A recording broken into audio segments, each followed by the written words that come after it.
I love it. I love it. I love the pain. I love the challenge of it, right? Every time I'm in that state, I want to go even further into the desert because I know there will be water somewhere.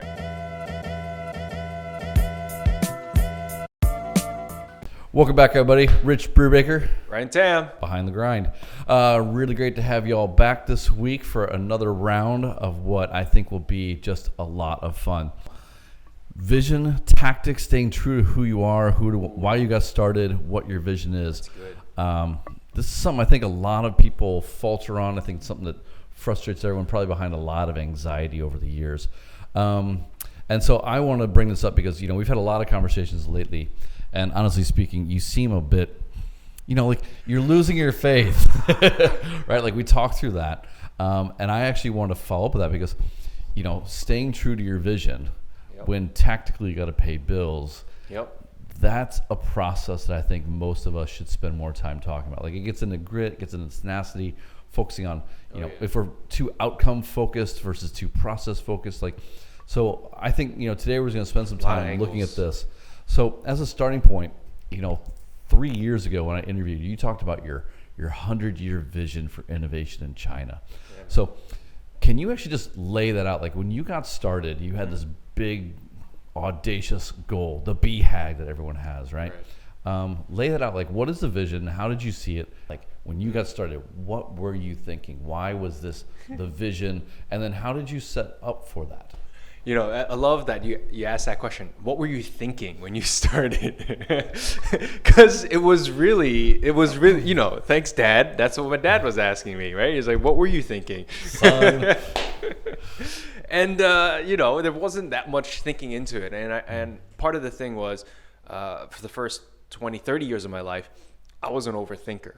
I love just like analyzing, thinking, like, did I think the right thing at that time? How about what if I thought it like this? And, and it just drove me crazy. And that was a shift happening right there where I stopped thinking about thinking and thinking if I was thinking the right thing. Right. And I thought, what if I felt something?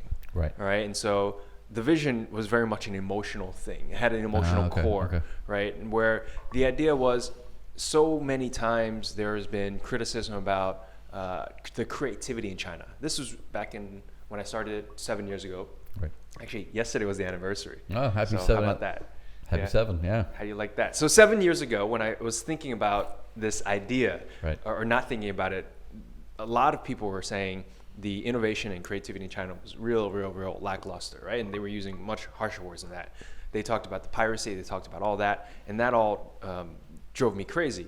So I thought, I felt there had to be a better way. I felt like this was not true. I felt it was unfair. I felt it was unjust. And so that was kind of the emotional nugget there.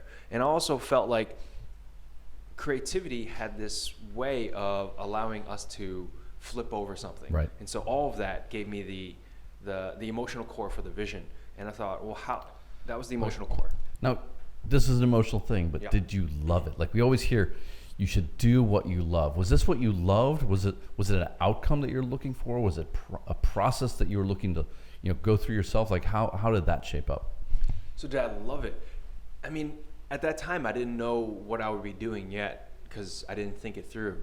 So there wasn't much to like know if I would love it. Right. I just knew that I had to be on this mission and I could work towards this goal, right? And so the components of that were realizing that, a single person, I started off by myself, a single person wasn't going to be able to do much to impact the billion people here in China. Right. And then, for the next 100 years. And then on a topic as vague as innovation. So so that was a big challenge. But I thought, if I were to tackle something, how might I tackle it? Well, initially, I would need to get corporate clients because that's where the money is. And that's where a little bit of my background was, so I can work around there. That's one component. The next component was, if I'm thinking about the 100 years, how am I going to get through that? I need to work with education. And so if you can affect this current generation or the next generation of workers, then we can really have something for the next 50 years. Right. So that was what I was starting to think about. So those are the two basic building blocks that I was playing off of. And honestly, I mean, it was a really good time to be throwing out this big ass idea because It was perfect. At the timing, this is going back like it was 2013, 2012, 13. Like, the first major Chinese brands hadn't really hit the market. A few of them were getting out there, but they're all B2B, right? Like B2B was doing really well, but on the consumer level, I mean, we're still struggling on that. But now you have Oppo, you have Huawei, you have a few others that are getting out there that people are realizing, like TikTok, that they're actually getting through the consumers and they're innovating through this process. Yep. But that's a huge goal. That actually, like when you say that, like I kind of think like you almost gave yourself the perfect excuse to fail. It's like there was nothing that you could. There was no goalpost that you could have rationally gotten to. Right. So then, tactically, how do you think that having that big vision, like, set you up in the right or wrong way? So I think what it did gave me that big fuzzy end, right? That it was emotional and it really resonated with myself, but also resonated with the people around me. Right. And so as I was telling that story or that vision to people, they understood it, just like that. Yeah, sure. And I didn't have to explain too much in terms of why, right? The why was all there, and that attracted my partners, my first clients, the other people that were able to recommend me future work. And so if I didn't have that, I really didn't have anything. Right. And so that was I was really lucky to start with that. And I was thinking, like, people at that time must be like, dude, yes, I want to work with you because you've got a vision. Yep. You look the part with your man bun. I had the worst haircut back then, let me tell you. The glasses, like you're part engineer, part creative. But I mean, in real, I could think like how the message would land would actually be really quite good back then. What about carrying that message over time? Like, what was the challenge of that? Like maintaining your, I'm chipping away at this big goal. I'm still attracting, your team stayed with you for the most part. Right. But the client side, like how did that part change? Yeah. Could you talk about your goal as this vision as passionately? Like, was that what was carrying you through? Or did you have to like start saying, well, we have this framework, we have these tools, we have this game that will help your team achieve their own 100-year vision? Like, right. So by having the vision, that was good internally and with the community. And sometimes I would talk about it outside with my clients, but most of the time they didn't really care about the next 100 years of innovation in China. They were thinking more about the next 3 months, the next 6 months, today even with their teams. And so that was really the main thing that they were worried about, because they're corporates. They're not thinking about that, or they have to balance a lot more. But when you're on your own boss, you're running it because you want to run it, right? So if you're coming in with this big goal 100 years out, and then you do 3 to 6 months, are you coming in as a facilitator, as an innovator, or as more like an inspirational speaker, like just trying to get them to gear up? So often they were curious and they didn't know how to work with me. So they worked on me on multiple levels. Sometimes just as basic as an event organizer, sometimes as just some sort of workshop facilitator, sometimes as the innovation expert, sometimes as the consultant running the whole project, right? And so, whatever capacity that they could use me in, I was game for it. And so that was it. That was like, I needed to work because, that 100-year vision thing, that's going to take time. So how am I going to get there? I need to work. I need to find whatever you want to give me. I'm going to test it out, because just like I said, I didn't know what I was doing. Yeah. So I needed the opportunities. So you got a big fuzzy goal. Yeah. You got a bunch of projects. Take it all. Yeah. Was there any real threads between these projects? And if not, how do you look back on that? Like, was that productive? Was that, it paid bills, but did it help you achieve this 100-year vision? Like, was that a mistake to take all this work in a sense? I think, it was definitely a mistake, but it was a mistake that I needed to make, right? So if I didn't make that mistake, I would probably be doing it now, or even to a greater extent. So I think I needed to fail in that way, because I wanted to experiment with with what I would be doing. Because, the question you asked earlier, like, were you happy to do it or something like that, right? Yeah. I didn't know what I would be happy doing. Right. So I needed to experiment, like maybe a little bit of this, maybe a little bit of that, maybe a little bit of this. I'm not even sure. And I would ask a lot of people and mentors and say, like, hey, what is this thing? I'm really curious. Yeah. Is it like this or is it like this? And so there was a lot of questions around that, and that helped me, along with doing the work, to get the feedback to know, oh, I really like facilitating. I really like speaking. Right. And think about, like, hands-on for me was actually like, there's a really clear vision about, say, urban populations, community, and what you can do every weekend with a couple hours, right? Collective was probably more aligned to you guys. It was like, we had this vision for urban 2025, urban 2050. What will cities look like? What will the systems look like? Awesome. And a lot of people are like, that's awesome. And then they choke on it, right? They're like, totally. What do I do? Now, from my point of view and my vision, everything kind of mapped up, but there was no, say, bulk. It was a lot of, it was a scattergram. There's no clusters, right? Or there was clusters. Or there was like clusters that they would be there for a little bit, then they'll fall off for a little bit. Then they'll be there, then they'll fall off for a little bit. Like we had the response from the clients, and the response was, I don't get it a lot of times in the early years when I couldn't verbalize it and they couldn't, they didn't know how to chunk it down into something, right? And there's this big abstract idea, and they're like, I don't care about Chinese creativity or innovation. I just want my problem solved here, right? Right. And so I would be doing work along those lines, but it would take a lot longer to sell that. Right. And so as we were thinking about how do we shorten that time span between explaining and for them to, or from what they need to us starting the work, we thought, okay, we try to ideate around that. And so we talked to other clients, we talked to other friends, and that's how we started to come up with the idea of Proto. So it was very much a response, right? Yeah. It was like the big vision, we did some work, but then that work took some time, so let's make that a little bit easier to do.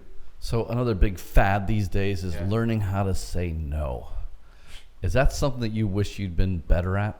Or did you really, is all this learning process, it's all great and it's exactly what it should have been? No. Oh, now you say it.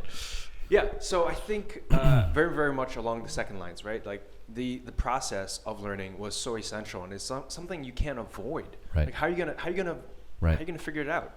You can read a book all day, and I'm sure it's already written. Yeah. But it's not in here, right? I can read it, but like it's in the back of my mind, not in the action side of it.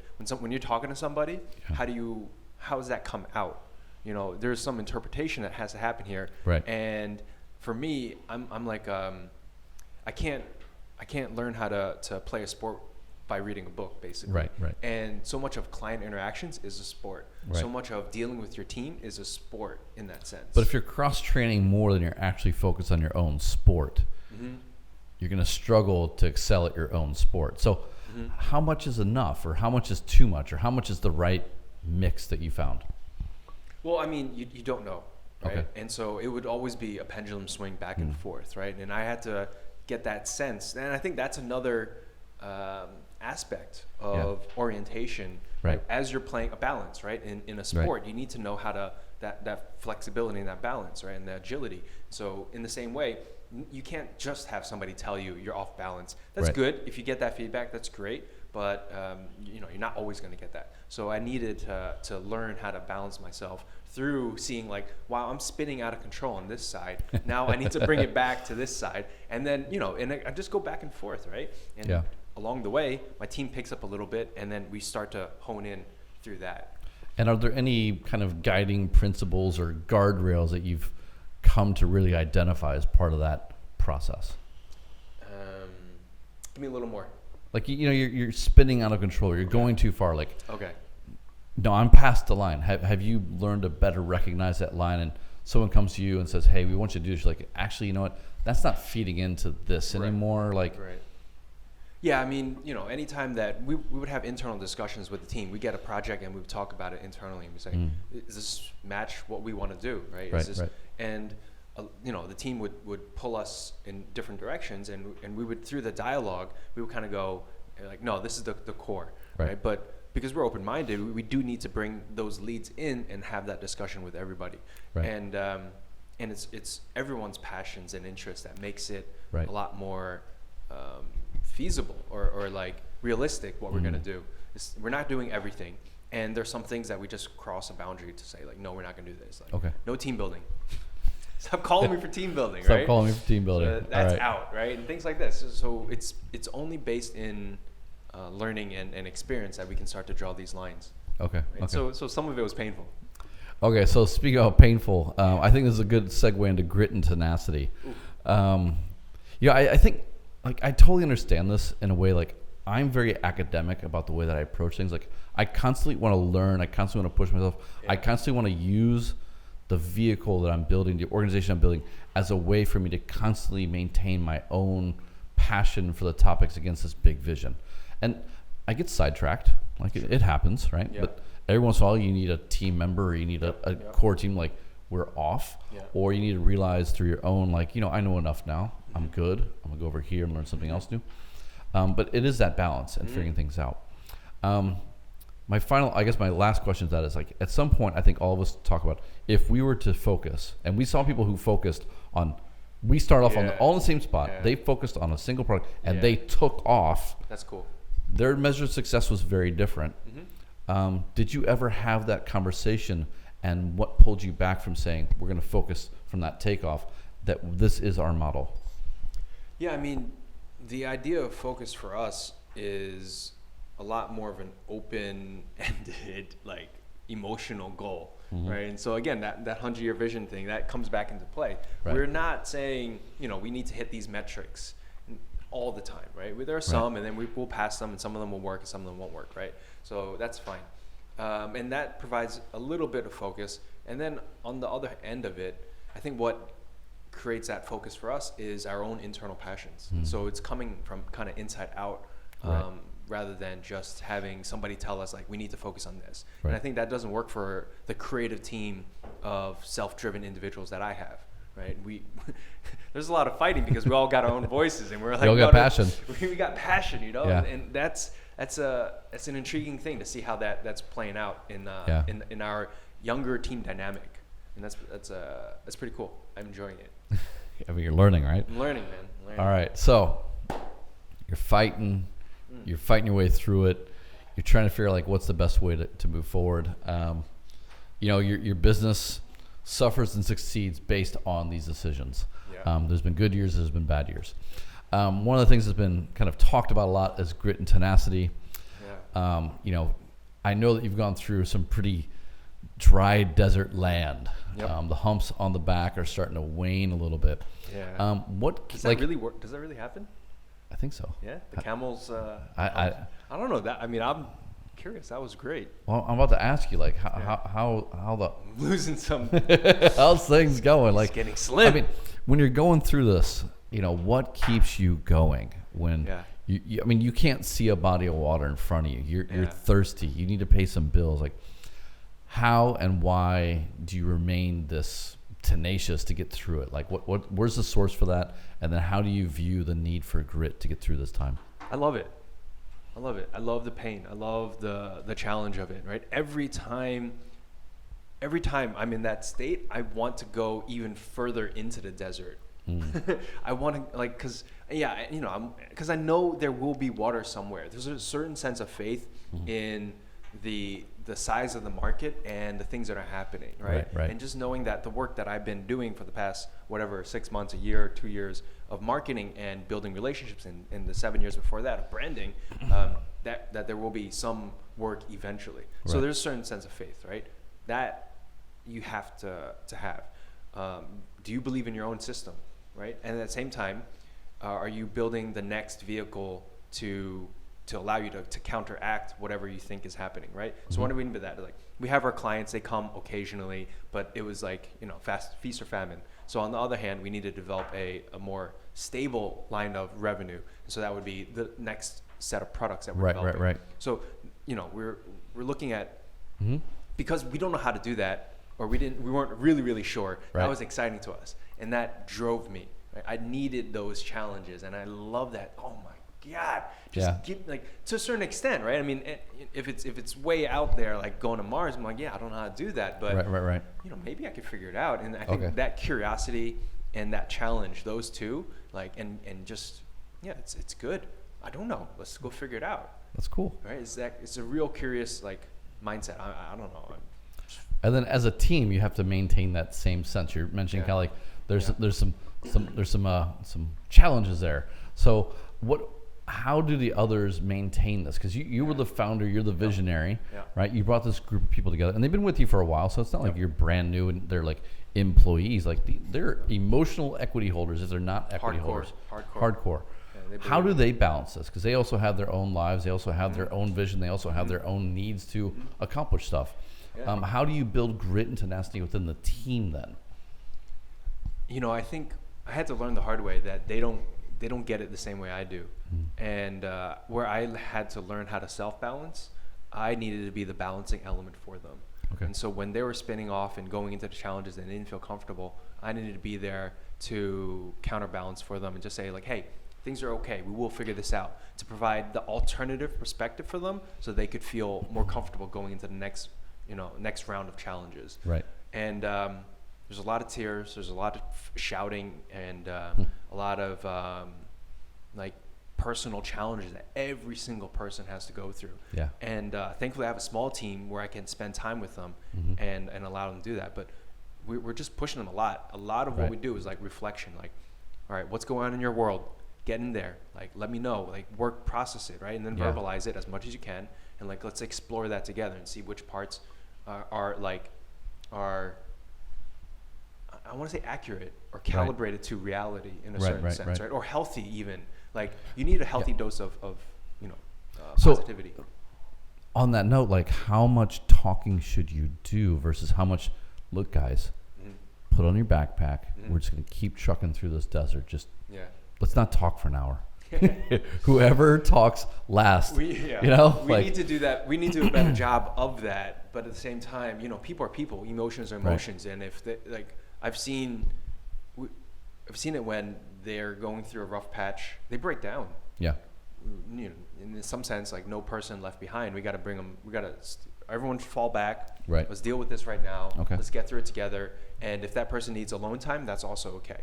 So, it's a dialogue. It's like family. It's like family, man. And I think that's why that emotional vestedness that they have now is a lot more stronger. It used to be like they treat it like a job, and but over time they realize like, oh, okay, we're connected here, and that's really cool now. I mean, I'm pretty proud of it.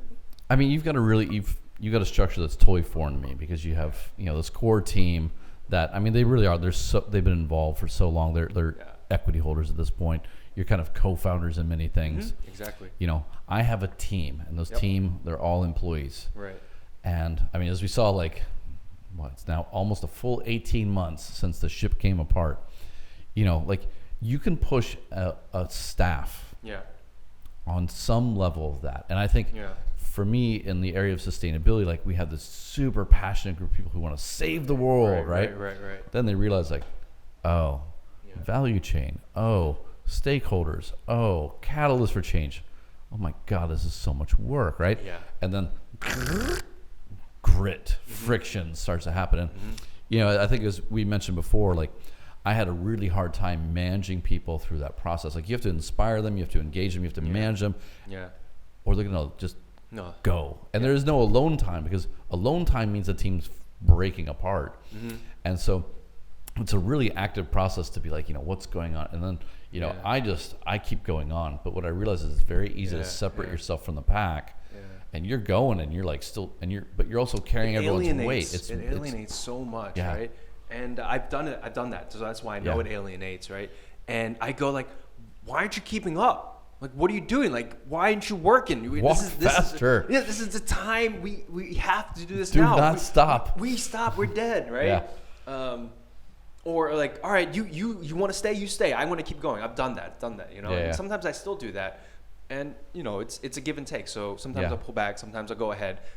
But we do at least try to spend some time to check in. My team 18 months ago, just come out, and actually, talking about the fact, like, you're leaving them behind, you're screaming, I'm like, come on. Yeah. What I realized, like, it's kind of like the self-reinforcing gap that grows. It's like, at some point, you're like, fuck it, I'm just going to keep walking. And you try different tactics. Like, one was like, hey, Brian, can I take the water off? I'll lighten your load. And then next thing you're like, hey, let's do a team building so we can all walk together. Yeah. Then you're like, all right, I'm just going to walk ahead a bit. I'm going to see how things are going. And then you all catch up. And then it's like, wow, there's a really big gap. Guys, what's going on here? No, we're fine. Like, I've actually never worried about whether or not someone's with me, but I want the team to be together. Yeah, and they were. That's so true. But they'll support each other. until they don't. And then it's the wrong people, yeah. And this is where I think, like, as a last stage, I thought was really interesting was I used to be very, and I think we're very outcome focused when we're in front of our teams and at times in front of our clients, actually quite often in front of the clients. Right. But what we were just talking about from our side is very process focused. I like to learn. I like big fuzzy goals. I like to try different things.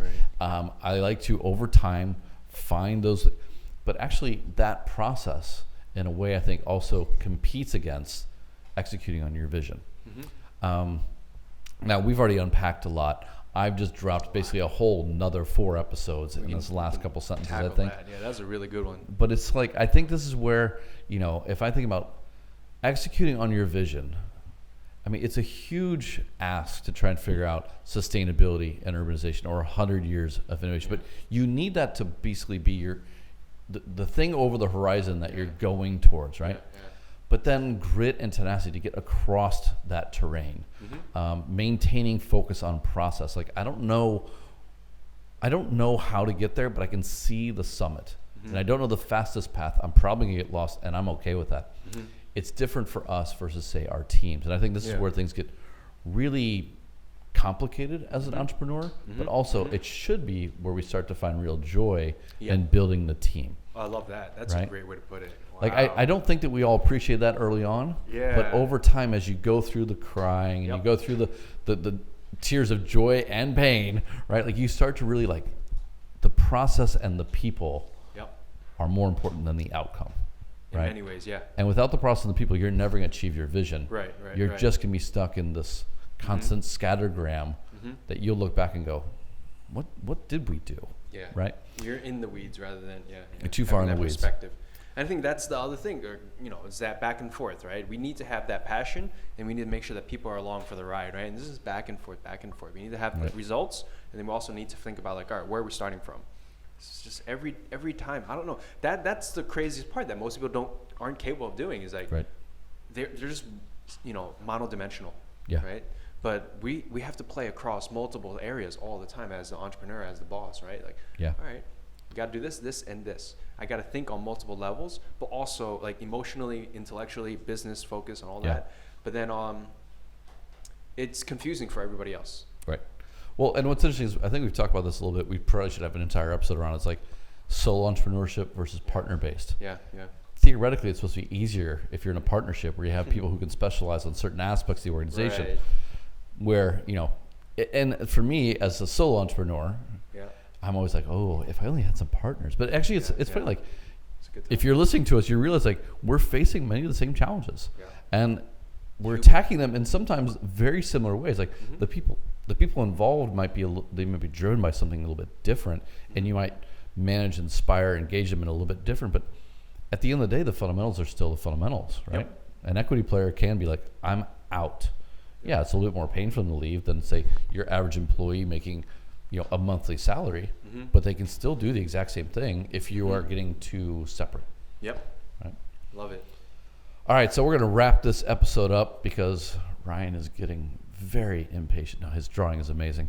He's doing good. Ryan's been hanging in there, so I'm glad you've been hanging there as well. Again, thank you very much for another week of Behind the Grind. This has been, I think, it's a tactically phenomenal conversation, and clearly we open up a lot of different boxes for us to play in next time. Let us know which parts were interesting. If you felt like this part you want to know more in, we can dig into that. That's what this is for. We can dig into anything. What's your curiosity, right? Like, I'm following it. I want you to follow it too. So here we go. Thank you very much. This has been another episode of Behind the Grind with Rich Brubaker and Ryan Tam. Be well. Have a great week.